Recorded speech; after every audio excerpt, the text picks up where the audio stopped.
मूल तारिणी मोक्षदायिनी कथा सुनाते हैं, पावन कथा सुनाते हैं। हम देव उठनी एकादशी की महिमा गाते हैं, हम कथा सुनाते हैं। एकादशी के व्रत से हरि कृपा बरसाते हैं, हरि कृपा बरसाते हैं।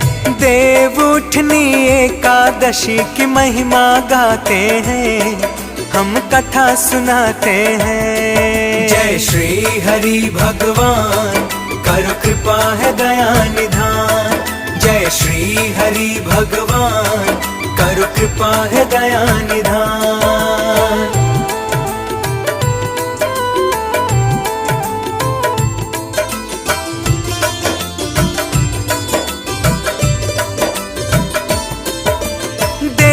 उठनी एकादशी की कथा करूं गुणगान। देव उठनी के व्रत से मिलता मुँह मांगा वरदान। व्रत का उत्तम फल देते हैं श्री विष्णु भगवान। एक दिवस का व्रत कर लो या 100 गंगा स्नान। देव उठनी का वर्णन गाए सारे वेद पुराण। एकादशी का एक ही व्रत है 100 यज्ञों के समान। खिल जाते हैं कमल पुष्प यदि किस्मत हो वीरान। श्री हरि के चरणों में फिर मिल जाए स्थान। हाथ पकड़ के श्री हरि भव पार लगाते हैं, पावन कथा सुनाते हैं। देव उठनी एकादशी की महिमा गाते हैं, हम कथा सुनाते हैं। जय श्री हरि भगवान, करो कृपा है दया निधान। जय श्री हरि भगवान, करो कृपा है दया निधान। जो चीज तीनों लोकों में नहीं मिल सकती है, वह मात्र देव उठनी एकादशी का व्रत करने से प्राप्त होती है। देव उठनी और प्रबोधनी एकादशी एक ही है। देव उठनी एकादशी के इस व्रत को करने से पहाड़ समान भारी से भारी पाप भी पल भर में जलकर भस्म हो जाते हैं। प्रबोधनी उपवास से पिछले जन्मों में किए गए बुरे कर्म भी समाप्त हो जाते हैं। इस प्रकार प्रबोधनी एकादशी व्रत विधि विधान और नियमानुसार करने से संपूर्ण फल मिलता है।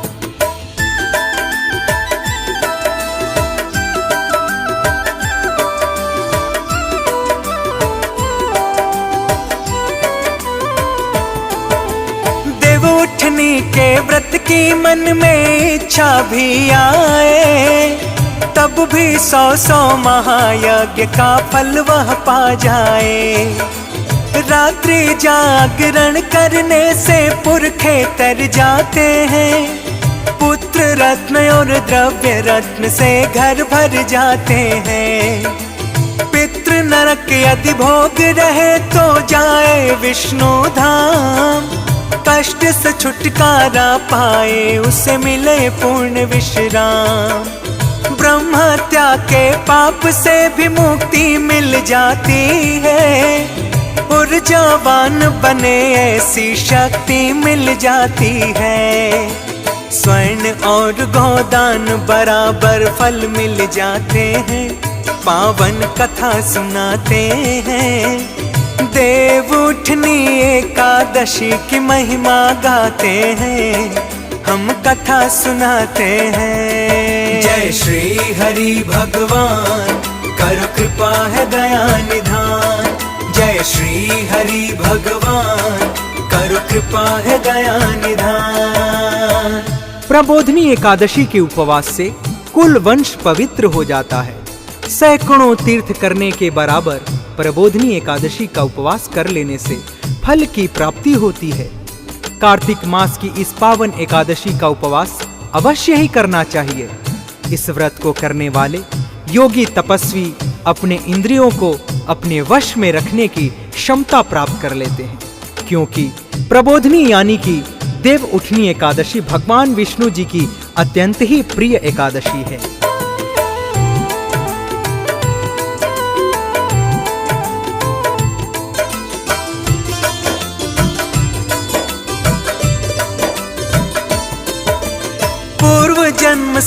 मुक्ति पाए जाए मुक्ति धाम।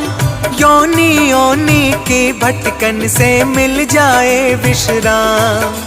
कौमिक वाचिक और तामसिक मिट जाते हैं पाप।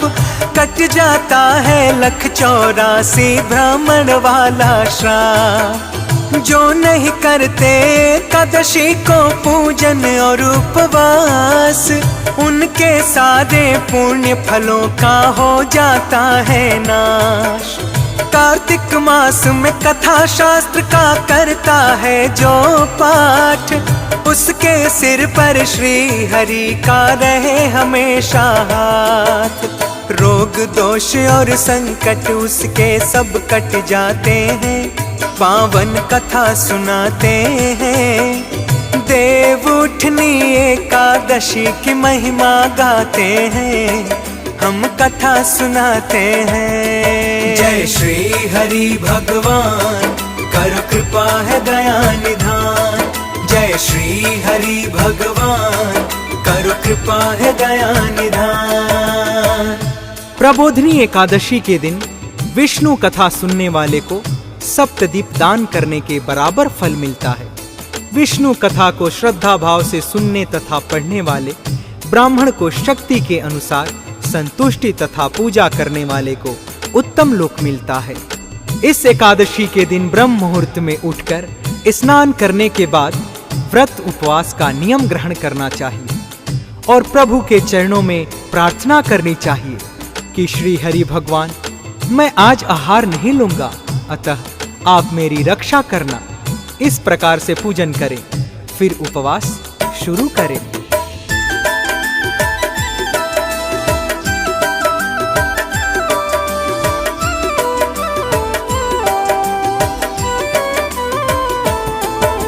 रात में श्री हरि के चरणों में बैठ करो कीर्तन। धूप दीप और पुष्प चढ़ाओ, मिले कीर्ति और धन। शंख के जल से अर्घ्य देने से मिलता है यश वैभव। कितना भी हो कठिन कार्य, सब हो जाता है संभव। व्रत करने वाले की किस्मत चमके सूर्य समान। चेहरे पर खिल रहे हमेशा फूलों से मुस्कान। कष्ट और चिंता ना कोई जीवन में आए। एकादशी का व्रत रखे जो हरि भजन गाए। उसके पथ में इंद्रदेव जी पुष्प बिछाते हैं, पावन कथा सुनाते हैं। देव उठनी एकादशी की महिमा गाते हैं, हम कथा सुनाते हैं। जय श्री हरि भगवान, कर कृपा है दया निधान। जय श्री हरि भगवान, कर कृपा है दया निधान। कार्तिक मास में बेलपत्र अगस्त्य के फूलों से जो प्रभु का पूजन करता है, वह मरणोपरांत विष्णु धाम में शरण पाता है। और कार्तिक मास में तुलसी दल से भगवान की पूजा करने वाला 10,000 जन्मों के पापों से मुक्त हो जाता है। इसी मास में तुलसी माँ के दर्शन करने वाला, तुलसी माँ को स्पर्श करने वाला अथवा ध्यान कीर्तन करने वाला, तुलसी का पौधा आरोपित करने वाला, तुलसी माँ की सेवा करने वाला 1000 कोटि काल तक विष्णु धाम में निवास करता है। तुलसी का पौधा लगाने वाला व्यक्ति तथा उसके कुटुंब महाप्रलय तक विष्णु धाम में रहते हैं।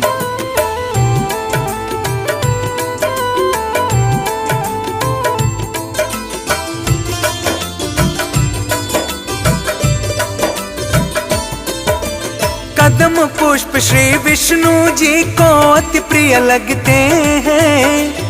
पुष्प गुलाब के श्री हरि को मन प्रिय लगते हैं। अशोक पुष्प से जो भी भक्त करे इनका पूजन, उसकी मुक्ति स्वयं दिलाए श्री हरि भगवन। लाल सफेद कनेर पुष्प जो हरि को चढ़ाता है, तीनों लोकों में वह प्राणी वैभव पाता है। दुर्बादल जो श्री चरणों में अर्पण करता है, फिर वह अपनी कर्म तिजोरी स्वयं ही भरता है। धर्म कर्म ही हाथ पकड़ भव पार लगाते हैं, पावन कथा सुनाते हैं। देव उठनी एकादशी की महिमा गाते हैं, हम कथा सुनाते हैं। जय श्री हरि भगवान, करो कृपा है दया निधान। जय श्री हरि भगवान, करो कृपा है दया निधान। शमी के पत्र द्वारा जो विष्णु भगवान की पूजा करता है, वह यमराज के यत्न भरे रास्ते से निकल जाता है। चंपक के फूलों से विष्णु जी की पूजा करने वाला भाव सागर के आवागमन से मुक्ति पा जाता है। स्वर्ण निर्मित केतकी के फूल प्रभु के चरणों में चढ़ाने से करोड़ों जन्मों के पाप दोष से छुटकारा मिल जाता है। पीले और लाल फूल कमल के फूलों से जो प्रभु की वंदना करते हैं, वह श्वेत दीप में स्थान पाते हैं। ऐसे ही रात्रि जागरण में प्रभु का भजन पूजन करके अगले दिन नदी में स्नान करें। तत्पश्चात प्रभु की प्रार्थना करते हुए श्री हरि की पूजा करें और ब्राह्मणों को भोजन करवाने के बाद यथाशक्ति दान दक्षिणा देनी चाहिए।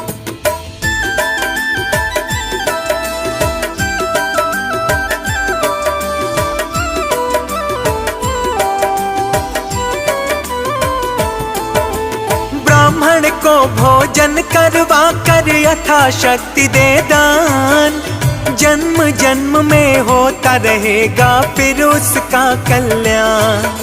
घी और दूध, अन्न और चावल उत्तम दान कहाए, ऐसा करने से हरि कृपा सदा सदा वह पाए।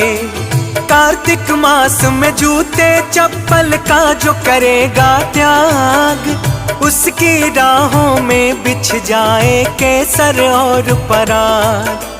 देव उठनी की एकादशी की महिमा बड़ी महान, सारे कष्ट मिटाए स्वयं ही श्री हरि भगवान। कथा लिखी मुंदरा ने अमृत गा के सुनाते हैं, पावन कथा सुनाते हैं। देव उठनी एकादशी की महिमा गाते हैं, हम कथा सुनाते हैं। जय श्री हरि भगवान, करो कृपा है दया निधान। जय श्री हरि भगवान, करो कृपा है दया निधान।